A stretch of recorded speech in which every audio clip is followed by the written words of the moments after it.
Time has expired. Senator Madigan.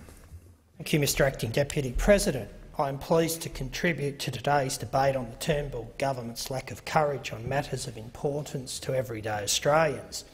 Yesterday, with Senator Xenophon, I co-sponsored a motion that called for an inquiry into bullying within the Australian medical profession. This motion was passed by the Senate, and I applaud Senator Xenophon for his work on this important issue.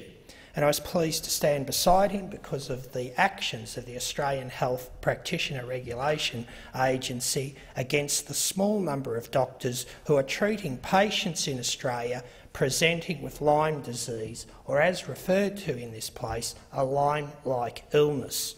Chief Medical Officer Professor Chris Bagley told a Senate hearing last year that the Department of Health and the Medical Board of Australia did not support a policy of warning off doctors from treating patients with suspected Lyme disease. Professor Bagley said APRA did not have an official position on Lyme disease and it was not its role to adjudicate treatment of the condition. But this is not true. 7 doctors treating patients for Lyme disease have been or are currently being bullied and harassed out of their profession.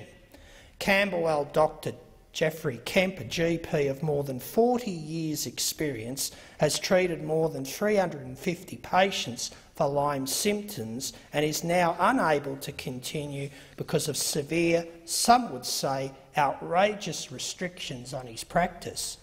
These include being only allowed to work in a group practice approved in advance by the Medical Board of Australia, to not use homeopathic medicine, to not practice without a workplace supervisor who is approved in advance by the board, and submit to a fortnightly audit of his patients' files. APRA's campaign against Dr Kemp commenced mid-last year but reached a climax in December with a formal hearing at the disruptive time of just before the Christmas holiday break. I call on Health Minister Susan Ley to rein in her APRA attack dog. I call on the government to insist APRA immediately stop targeting doctors treating patients with Lyme disease.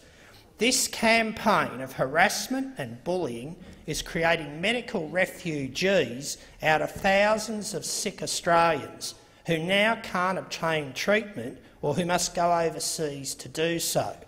And I put on the record my enthusiasm for the forthcoming Senate inquiries, both into the prevalence of Lyme-like illness in Australia and bullying in the medical profession.